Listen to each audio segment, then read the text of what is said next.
Start कर रहे हैं। कॉनिक सेक्शंस की अगर हम बात करें तो यहाँ पर कोन की बात हो रही है, राइट सर्कुलर कोन की।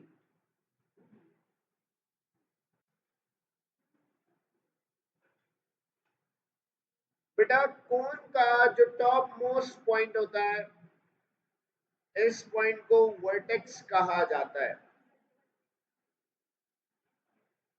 एक ऐसी इमेजिनरी लाइन जो कि वर्टेक्स को बेस सर्कल के सेंटर से ज्वाइन करे, इस इमेजिनरी लाइन को एक्सिस ऑफ कोन कहा जाता है। बेटा बहुत सारी लाइंस मिलकर कोन की सरफेस को बनाती है।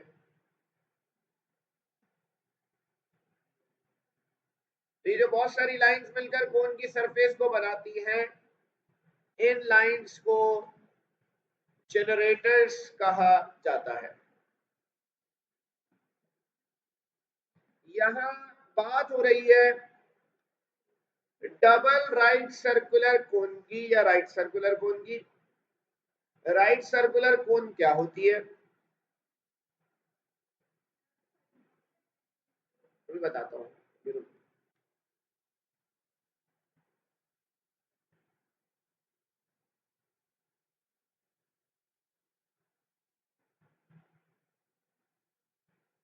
राइट सर्कुलर कोन ऐसी कोन को कहा जाता है जिसकी हाइट और जो बेस में बनने वाला सर्कल है, इसका रेडियस, अगर रेडियस और हाइट दोनों इक्वल होंगी तो ऐसी कोन को राइट सर्कुलर कोन कहा जाता है।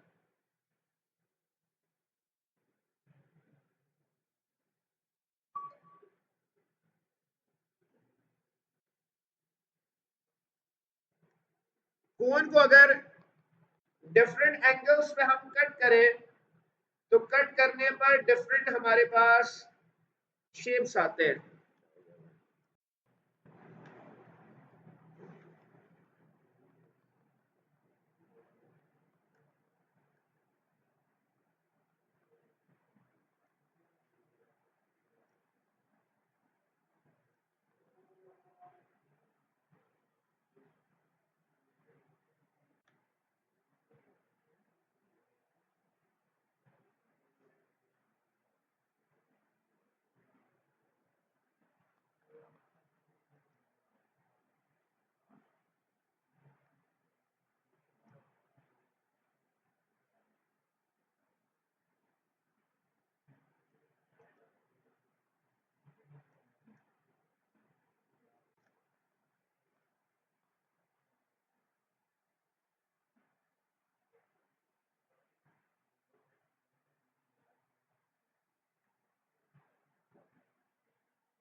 अच्छा, दो कोन्स को मिला दे अगर वर्टेक्स पर तो ये डबल राइट सर्कुलर कोन कहलाती है। डबल राइट सर्कुलर कोन में जो कोन का ऊपर वाला हिस्सा है, इस सरफेस को या पूरे हिस्से को कहा जाता है अपर नैप।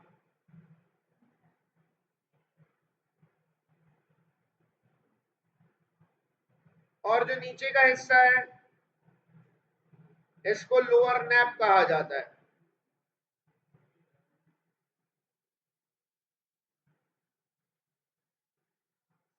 कोन को डिफरेंट एंगल्स पर कट करने से डिफरेंट शेप्स हमें मिलते हैं।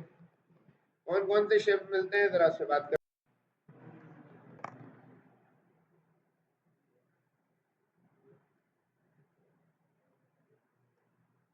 Conic sections. In this module, you will learn about conic sections. इस लाइन को एक्सिस ऑफ कोन कहा जाता है और इससे एक लाइन इंटरसेक्ट कर रही है, इसको जनरेटर कहा जाता है। ये जनरेटर इसको अगर हम रोटेट कर देंगे तो हमारे पास डबल राइट सर्कुलर कोन बन जाती है।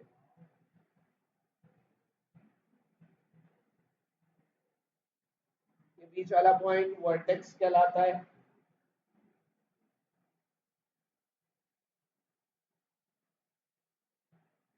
जनरेटर है जो लाइन घूमी है इसमें, एक्सेस ऑफ कोन है,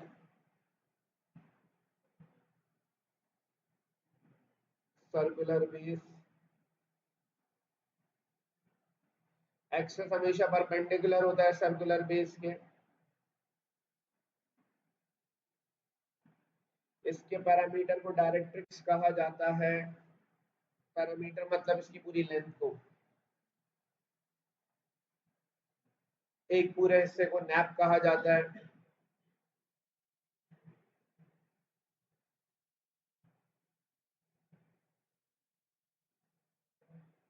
ऊपर वाला हिस्सा अपर नैप है, नीचे वाला हिस्सा लोअर नैप है।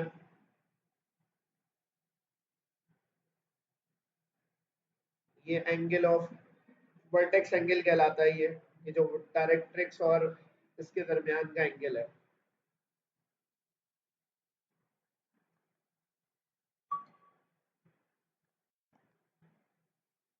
ये इंटरसेक्टिंग प्लेन है जो कि इस कोन से इंटरसेक्ट कर रहा है।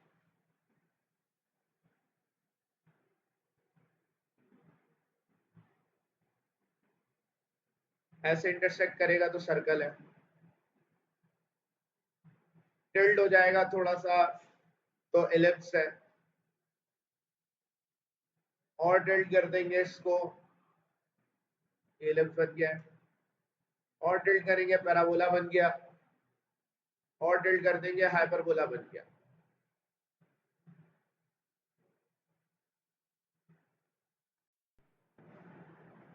नंबर 2 पैराबोला है। नंबर 3 एलिप्स है। और नंबर 4 हाइपरबोला है। जी, हम पहले बात करेंगे अभी सर्कल की।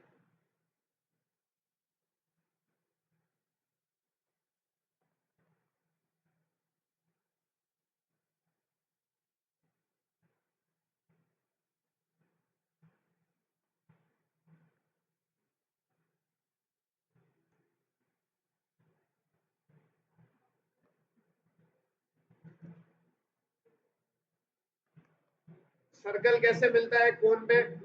If the intersecting plane is perpendicular to the axis of cone and cut all the generators, the resulting curve is a circle.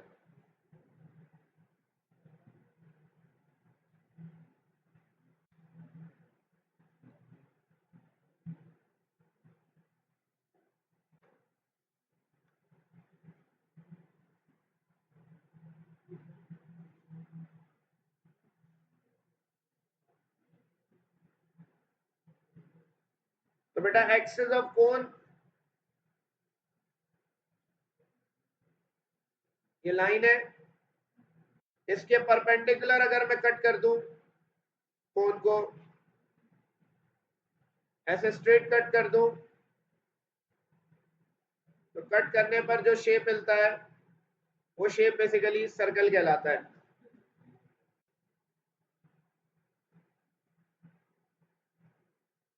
जब हम इसको स्ट्रेट कट करेंगे तो हमें यहां पर जो शेप मिलेगा वो सर्कल होगा।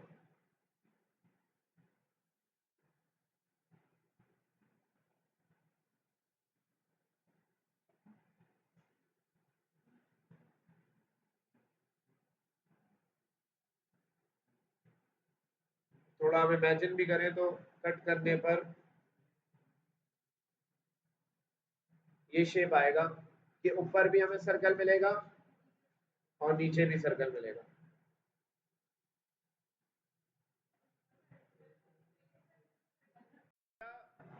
मैथमेटिक्स क्या कहती है सर्कल के बारे में? A circle is the locus of a point which moves in a plane such that its distance from a fixed point always remains constant. Locus किसे कहते हैं? लोकस कहते हैं path traced by a moving point. Locus कहते हैं path trace by a moving point को, या फिर हम कहते हैं लोकस सेट ऑफ पॉइंट्स को। कह रहे हैं कि सर्कल एक ऐसा लोकस है, एक ऐसा मूविंग पॉइंट है जो कि मूव कर रहा है। ये मूविंग पॉइंट से इन तमाम पॉइंट्स का जो सेंटर से डिस्टेंस है वो बराबर है, फिक्स्ड है। तो बेसिकली यहां पर ये कहा जा रहा है कि सर्कल एक ऐसा कर्व है जिसका सेंटर से हर पॉइंट का डिस्टेंस सेम होता है।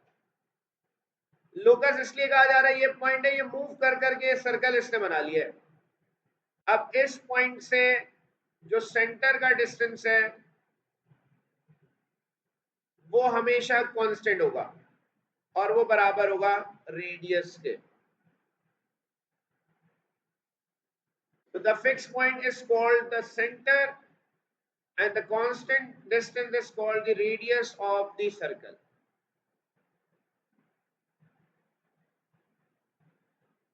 सर्कल के लिए बात की जाती है स्टैंडर्ड इक्वेशन की। सबसे पहले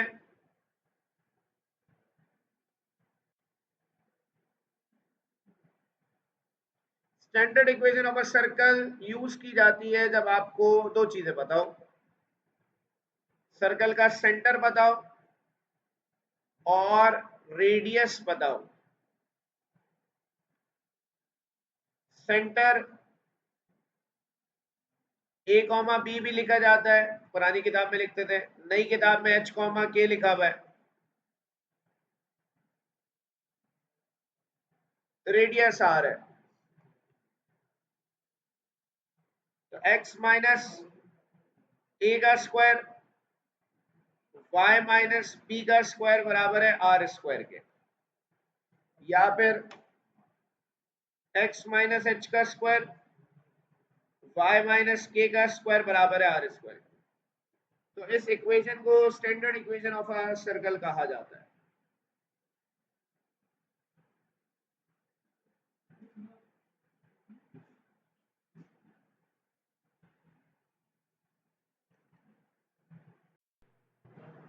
इज द ओरिजिन,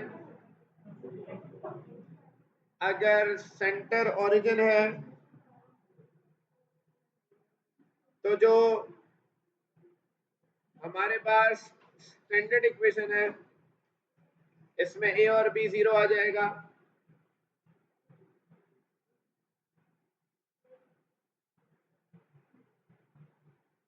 तो x square plus y square बराबर आ जाएगा आर स्क्वायर के। तो सेंटर ओरिजिन पर होगा तो सर्कल की इक्वेशन ये बनेगी।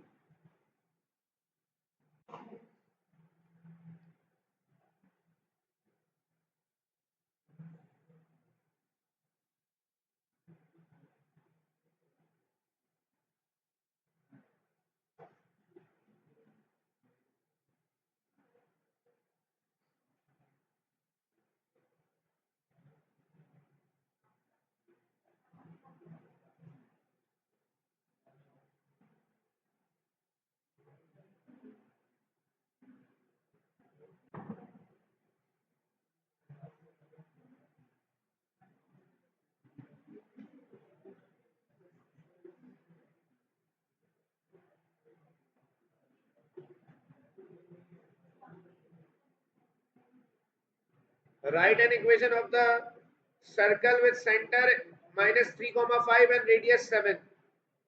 तो जब आपको सर्कल का सेंटर बताओ और रेडियस बताओ तो हम स्टैंडर्ड इक्वेशन यूज करते हैं। सर्कल की इक्वेशन निकालने के लिए। तो सेंटर ए कॉमा बी है, माइनस माइनस प्लस 3,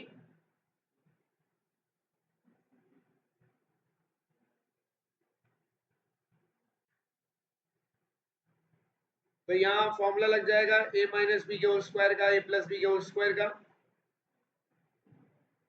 ये 7 का स्क्वायर 49 इधर आएगा, नेगेटिव हो जाएगा।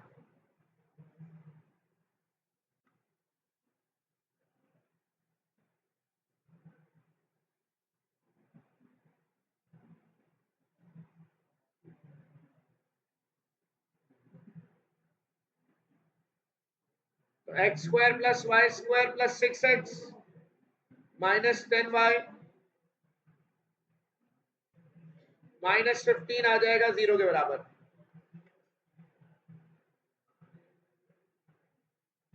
तो ये सर्कल की इक्वेशन आ गई।